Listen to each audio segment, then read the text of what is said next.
Hello, class. Welcome to our next week as we discuss another aspect of ethics in the criminal justice system. This week, we're going to be talking about policymaking and how society, communities encourage the administrators or the lawmakers, the uh, government representatives to uh, draft laws and draft policies that will affect the criminal justice system.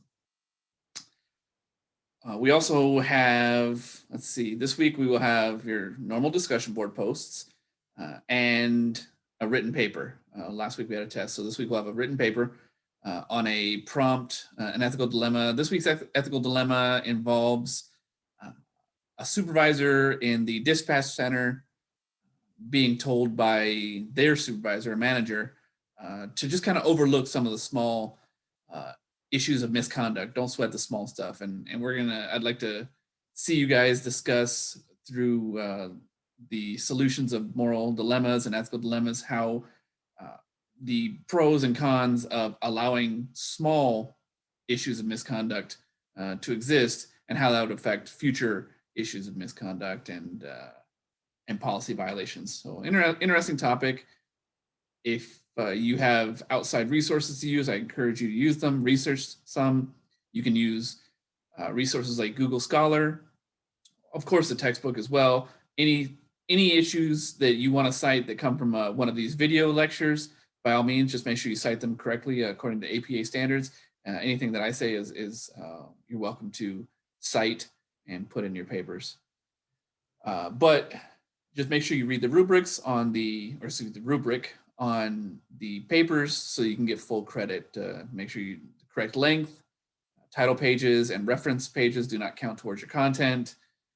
Hit your word counts, hit your page counts. Make sure your paragraphs transition well. You have a good opening, good closing, things like that. This kind of writes itself, I think. This type of dilemma, whether you guys want to look into things like the broken windows theory of crime, how that would affect allowing the small issues of misconduct to grow into larger issues. I encourage you to do a little reading on that. But before I get too deep in the weeds on the administrative stuff, let's talk about the content of this week's chapter. So policies and laws are written by the representatives, our own representatives, society's representatives in government.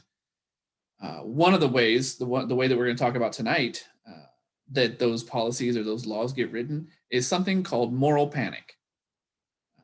And it's just like what it sounds like, moral panic. When society becomes up in arms about a particular subject and demands that changes be made, either to the law or to criminal justice policies, sentencing policies, enforcement policies, or actual codified law. So what is moral panic? Essentially, it's a knee-jerk reaction. It's just we got to make a change. We got to do it now. Let's implement something.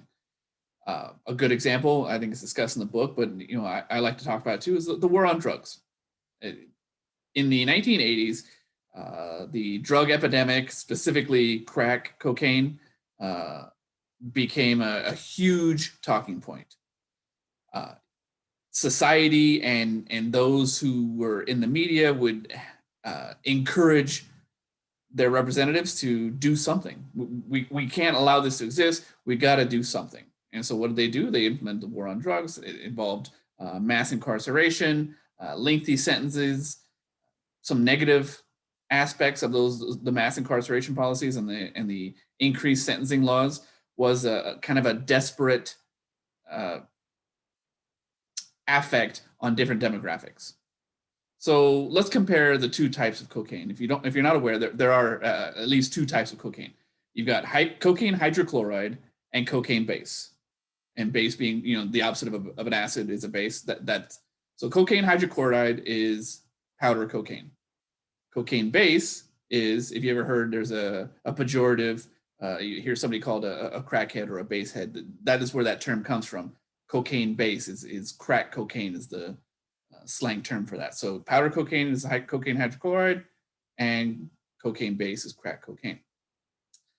In a lot of parts of the country, due to the crack epidemic, there was a knee-jerk reaction, a moral panic, and the sentencing laws became less proportional depending on which drug one was caught possessing.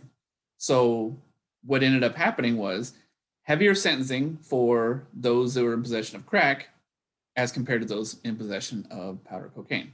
And when that came to light, those who started bringing this unfair sentencing policy claimed that there was a higher usage of crack cocaine in the African American community as opposed to powder cocaine in other communities, and so thereby making the sentencing unfairness became more significant because now it has a racial overtone to it. Were those sentences heavier for cocaine base because that drug was more prevalent in African American communities?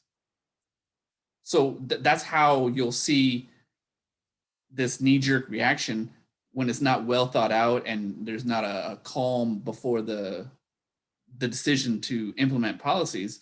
When you have that moral panic, you can see there's significantly negative effects on certain communities through no fault of their own.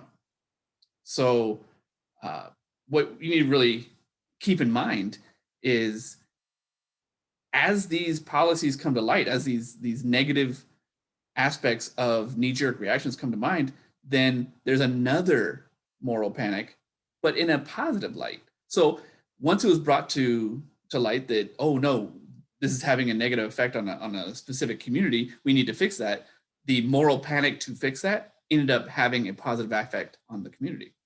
So that's not to say that moral panic is always negative. It's just quick and immediately demanded.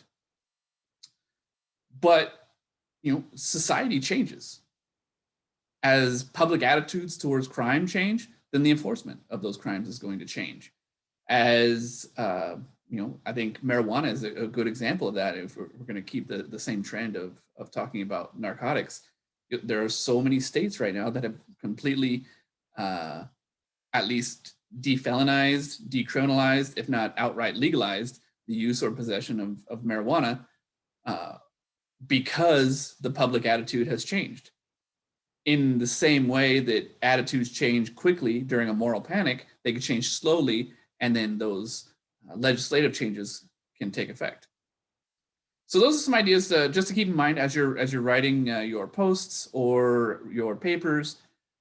Going into this chapter will be included in next week's exam. As you go into next week's exam, keep these thoughts in mind. If you have any questions, again, give me a call. I encourage you to reach out to me if you have any challenges, and we can discuss them. If you see any notes in your papers, every single one of your papers and your discussion board posts have notes in the feedback. If you're not seeing them, please get a hold of me so I can point them out and show you where they are. But essentially, I'm in no way trying to play a gotcha game and, oh, I love taking points away for this and that. If I take points away, I will document why those points are taken away. And hopefully, as the weeks go by, the points get higher and higher. That's my goal, is to get you to get you from where you are to where you can be. So if your scores aren't improving, then let's talk about it. Let's find out what we could do differently to get those scores up. All right. Enjoy the rest of your evening, and I look forward to reading your submissions.